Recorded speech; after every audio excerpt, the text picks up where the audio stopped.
जिसमें मैंने हमारी इंस्टीट्यूट के जो ऑब्जेक्टिव्स हैं उन ऑब्जेक्टिव्स के बारे में बात की थी। और इस वीडियो में मैं अपने टीचिंग के मेथड की, पढ़ाई का मेथड क्या होना चाहिए और उसकी फ़िलॉसफी, उसके बारे में बात करना चाहता हूँ और आपको बताना चाहता हूँ, थोड़ा समझाना चाहता हूँ। तो टीचिंग का जो मेथड मुझे सबसे पसंद है वो है डॉक्टर्स मेथड, जिसको मैं डॉक्टर्स मेथड कहता हूँ। डॉक्टर्स मेथड क्या होता है कि आप कभी डॉक्टर के यहाँ जाते होंगे, किसी भी डॉक्टर के यहाँ, और दवाई लेने गए। अगर वो दिन भर में 50 मरीज देखता है, उनका इलाज करता है, तो वो 50 मरीजों को एक एक करके बुलाता है, एक साथ नहीं बुलाता। आप सपोज करें कि अगर वो 50 मरीज जो दिन भर में देखता है, उसे उन सभी को वो एक साथ बुला ले कमरे में, और वो उन सभी मरीजों को, सभी पेशेंट्स को, भले वो स्पेशलिस्ट हो और सेम बीमारी के ही लोग आए हो दवाई लेने, जैसे कोई डायबिटीज़ का स्पेशलिस्ट है या कोई लीवर का है, तो सभी मरीज एक साथ बैठा लें और बैठाने के बाद उनको एक दवाई, सेम ट्रीटमेंट दे दें। तो आप ये जब सपोज कर लें, पूरी जो ये बात मैंने बताई है, तो आप ये सोचें कि आखिर ये दवाई, जो ये ट्रीटमेंट कितने लोगों को फ़ायदा करेगा, कितने लोगों को ये ट्रीटमेंट, ये वो जो दवाइयाँ वो लिखेगा, फ़ायदा करेगा। तो आप इस मान के चलिए 5-6 लोगों के ऊपर वो अंधा चुटकी में, केवल वो अनजाने में जिसे कहते हैं, वो फ़ायदा करेगी। यानी कि 10% रिजल्ट ही उस पूरी, जो एक साथ बैठकर लोगों को एक जैसा ट्रीटमेंट दिया, उसमें केवल 10% लोगों को ही फ़ायदा मिलेगा, उससे ज़्यादा फ़ायदा लोगों को नहीं मिलेगा। लेकिन ऐसा होता तो नहीं, डॉक्टर एक एक को बुलाता है। क्यों? क्योंकि सबकी मर्ज अलग है, बीमारियां अलग हैं, उनका लेवल अलग है, कोई फर्स्ट स्टेज पे है, कोई सेकेंड, उनका टाइप अलग है। जैसे मान लीजिए डायबिटीज़ का कोई स्पेशलिस्ट है, तो टाइप 1 है, टाइप 2 है, किस तरीके की है, इंटेंसिटी कैसी है बीमारी की, तो सभी मरीज को वो एक एक करके बुलाता है, एक एक करके उनको देखता है। अगर वो सबको एक साथ बुला करके एक जैसा ट्रीटमेंट, एक जैसी दवाई दे दे, तो इसे केवल एक मजाक ही कहा जाएगा। और आश्चर्य की बात यह है कि ये मजाक हमारे स्कूली सिस्टम में रोज होता है। 50 बच्चे क्लास में बैठते हैं, वो सभी 50 बच्चों की मर्ज अलग है, उनकी सोच अलग है, सबकी यूनिक क्वालिटीज़ अलग हैं, सबकी कमजोरियाँ अलग हैं, सबके में सब कुछ कहीं ना कहीं उनकी पढ़ाई से जुड़ी दिक्कतें अलग हैं, लेकिन सभी को एक साथ बिठा के एक जैसी दवाई दी जाती है। तो ऐसे केसेस में 10 से 20% रिजल्ट ही रहता है। आप कभी किसी भी क्लास में जा कर के देख लें, किसी भी स्कूल में 10 से 20% बच्चे ही ठीक ठाक होते हैं पढ़ने में, उससे ऊपर बच्चा एवरेज, बिलो एवरेज में ही निकल जाता है। क्योंकि जो बच्चे उस ट्रीटमेंट के अंदर आते हैं, उसके लायक होते हैं, केवल उन्हीं को फ़ायदा मिल जाता है, बाकी सभी बच्चे ऐसे ही बेकार रह जाते हैं। और फिर दोस्त बच्चों पे लगाया जाता है कि इसका पढ़ने में मन नहीं लगता, या ये बेकार है, या ऐसा वैसा, जबकि उसका सही से ट्रीटमेंट ही नहीं हुआ, उसको डायग्नोसिस, उसकी प्रॉब्लम ही डायग्नोस नहीं की गई। तो डॉक्टर्स मेथड ये मेथड है कि आप एक बच्चे पर एक समय में इंडिविजुअल टाइम दें, भले आप ज़्यादा देर ना समय दें, लेकिन आप 10 मिनट 15 मिनट जरूर समय दें।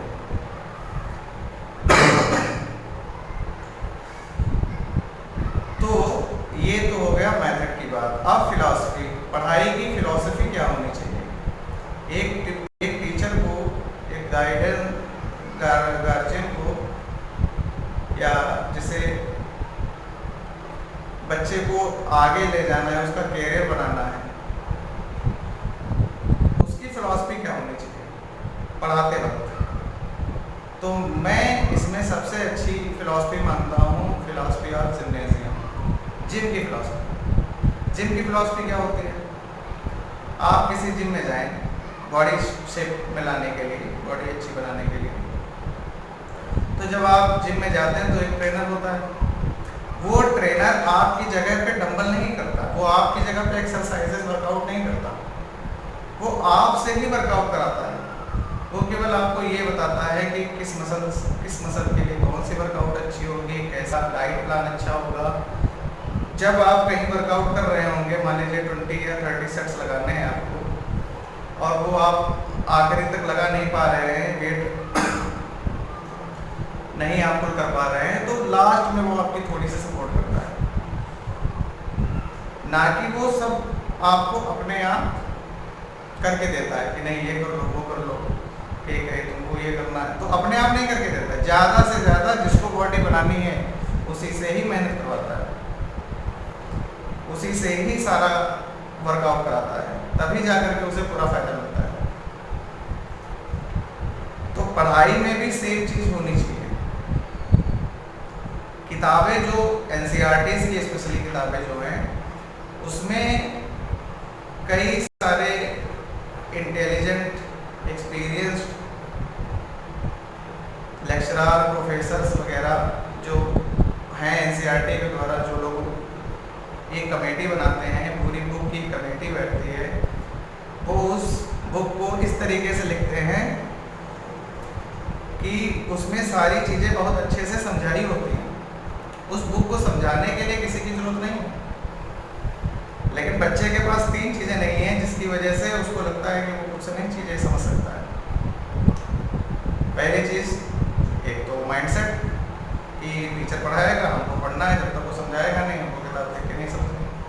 दूसरा एनवायरनमेंट, सब उसी तरीके से चीज़ें कर रहे हैं। और तीसरी हैबिट कि शुरुआत से जिस तरीके की पढ़ाई शुरू हो गई बच्चे की, तो उसकी वैसी आदत पड़ जाती है, जितना होमवर्क मिलेगा उतना करेगा, जितना पढ़ाया जाएगा उतना समझने की कोशिश करेगा बस। तो इन कुछ फैक्टर्स की वजह से बुक में हर चीज़ अच्छे से समझाई बताई होती है, लेकिन बच्चा कभी ट्राई नहीं करता से उसको समझने की। इसीलिए उसकी सोच, उसकी समझ उस लेवल की विकसित नहीं हो पाती जिस लेवल की विकसित होनी चाहिए। तो इसलिए डॉक्टर्स मेथड पढ़ाई के लिए और जिम की फिलॉसफी ज़्यादा से ज़्यादा अच्छी समझ विकसित करने के लिए। और जब बच्चा खुद से, जैसे मैं एक उदाहरण देता हूँ कि बच्चे हिंदी मीडियम बच्चे हैं और वो बच्चे किसी इंग्लिश की किताब को पढ़ते हैं, तो उसमें कैसे कराया जाता है स्कूल से या कोचिंग वगैरह में कि पहले बच्चे को पूरा इंग्लिश का चैप्टर पढ़ा दिया, हिंदी में उसकी स्टोरी बता दिया, फिर उसके क्वेश्चंस जो एक्सरसाइज में दिए होते हैं उनको करवा देते हैं।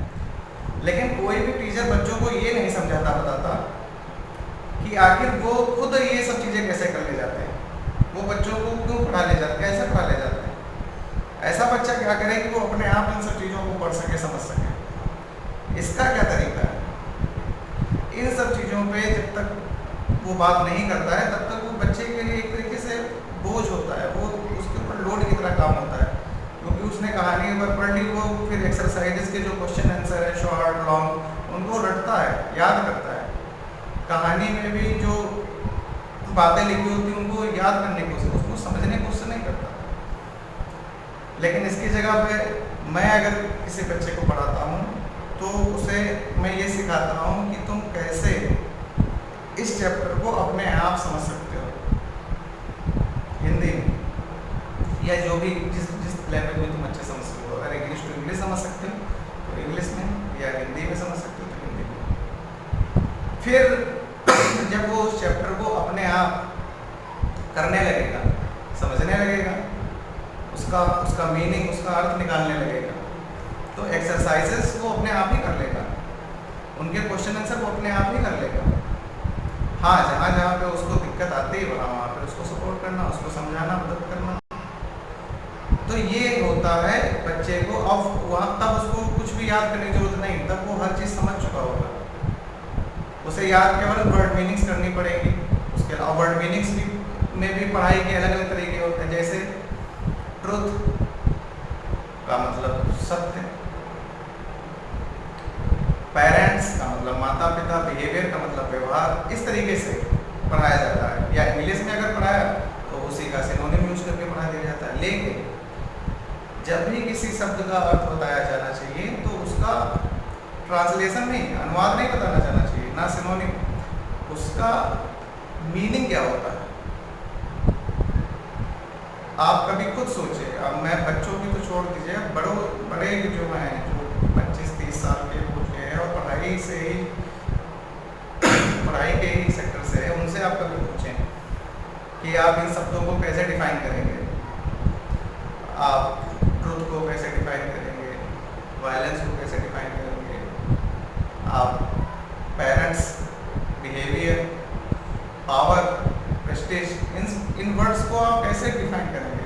जब आप इनको डिफाइन करेंगे, इनकी मीनिंग पे सोचेंगे, दिमाग लगाएंगे, तब आपकी समझ विकसित होगी और तब बच्चे का मन भी लगता है, क्योंकि वो उन चीज़ों को सोचने के लिए खुद आकर्षित होता है कि हाँ आखिर चीज़ का क्या मतलब है। उसे याद नहीं करना, उस पर कोई लोड या प्रेशर नहीं है।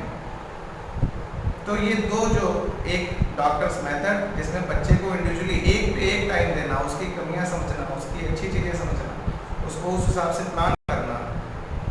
अगर वो बहुत फास्ट है पढ़ने में तो उस तरीके से उसको आगे ले जाना, अगर बहुत स्लो है तो उस तरीके से उसे आगे बढ़ाना। जिसमें वो कमज़ोर है उसमें ज़्यादा वर्क कराना, उसमें ज़्यादा फोकस कराना, जिसमें वो अच्छा है उसमें और अच्छा बना देना, और साथ ही साथ उसकी काउंसलिंग करना, उसके इमोशनल एटीट्यूड को समझना। ये सारी चीज़ें भी साथ साथ में एजुकेशन में बहुत ज़रूरी है, होनी चाहिए। और कैरियर रिलेटेड काउंसलिंग तो होती ही है। तो ये दो चीज़ें मैं बताने के लिए मैंने ये